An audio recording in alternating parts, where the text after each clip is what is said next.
Aujourd'hui, j'avais envie de vous parler d'histoire. Alors que je suis con comme un valet. Oh yeah. L'école, tu vois, c'était pas mon truc. Moi, j'étais le petit en fond qui faisait que des conneries. T'as l'écran de tu sors. L'école ne m'a pas aidé à devenir intelligent. C'est pour ça que cette année, je vais devenir intelligent grâce à YouTube. Je vais me cultiver et épanouir ma curiosité et vous proposer des vidéos éducatives incroyables. Parce qu'on connaît les vidéos éducatives, les vidéos d'histoire sur YouTube où on comprend que dalle parce qu'ils emploient des mots que personne comprend. Et on le rappelle que les murs se tombent, que les murs se lèvent et que le soleil est plutôt chaud à l'ouest. Aujourd'hui, je vais te donner des informations que tu savais pas sur la Crète et que je savais pas non plus hier, mais je me suis instruit, les gars. Parce que oui, actuellement, je suis en Crète et sous la cagoule, il fait 50 000 degrés. Premier point, la Crète, c'est beau.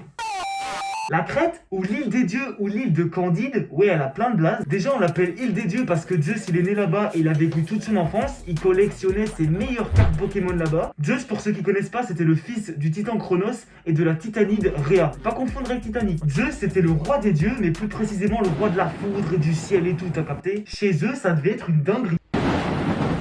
Putain, Zeus! Comme je vous ai dit, elle est aussi appelée île de Candie. Pourquoi? Je sais pas, frangin, je suis pas historien. J'ai l'impression d'être une fraude de prof d'histoire. En fait, cela est très simple. La capitale de la Crète est Héraclion.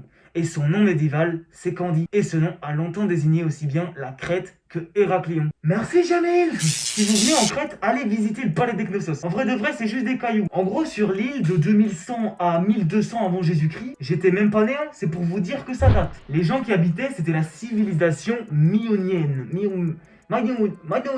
Après les Tagetel, les Tortellini, voici les Myoniennes. Mais dis-moi mon petit Lio, comment elle est morte cette civilisation qui a quand même créé le palais des Knossos? Un palais qui, je te rappelle, était quand même créé avant tous les villages de Crète. Il y a un volcan qui s'est mis en éruption, blah, plein de séismes, un tsunami qui arrive, ils savaient pas nager, ils sont tous morts. Est-ce que c'est bon? Les endroits de fou là-bas, c'est Héraclion, la Cannes, Rétimnon, le roi des rats, la rate et Petra, Théma, comme c'est beau. Je fais une vidéo réaction là. OMG, c'est trop beau. Revenir dans la mythologie grecque, un truc vraiment de détraqué. Les gens ken avec leurs sœurs et ken avec leurs beaux-frères, ça y est, ça devient un taureau, j'en peux plus moi. Pour vous expliquer, Minos c'est le fils de Zeus et d'Europe. Europe c'est son blaze, hein. Et Minos c'est un roi légendaire. Tu peux le pack sur Clash Royale tranquille. Mais c'est aussi un petit dingo dans sa tête. Un jour comme ça, il se baladait tranquille, il demande à Poséidon de lui donner un taureau. Ok mon ref, Poséidon lui donne un taureau. Ils ont fait un marché. Malheureusement, il n'y avait pas de contrat tout ça. Et tu sais quand il n'y a pas de contrat, quand c'est pas écrit, c'est la merde. Minos il devait sacrifier le taureau pour les dieux, mais c'est un ouf, il l'a gardé pour lui. Comme ça. Mais Poséidon, il est pas né de la dernière pluie. Il va pas se laisser faire ce petit fou. Il va rendre le taureau complètement fou et le taureau il va saccager toute la Crète. Mais c'est pas tout. Aphrodite, pour ceux qui connaissent pas, en gros c'est Cupidon. C'est une pote à Poséidon et qu'est-ce qu'elle fait elle? Elle punit Minos aussi et rend sa femme et le taureau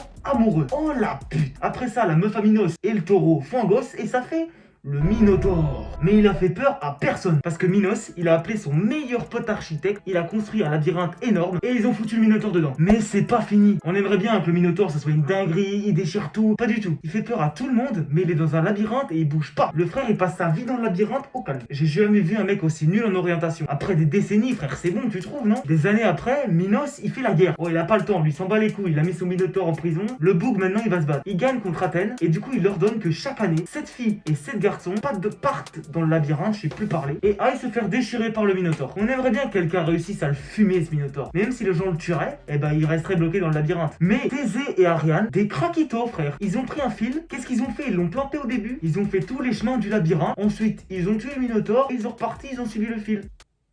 C'était si facile, fallait juste un fil de 10 km. C'est sur cette belle victoire, les amis, qu'on termine cette vidéo. Je suis claqué. Spend money what I waste, times money pays. You ain't ready for the eighth, she ain't ready for the eighth. He be riding on the wave, I ain't got a lot to say. Mine's heavy, give me space. Time's ready, let me blaze. Spend money what I waste, times money pays. You ain't ready for the eighth, she ain't ready for the eighth.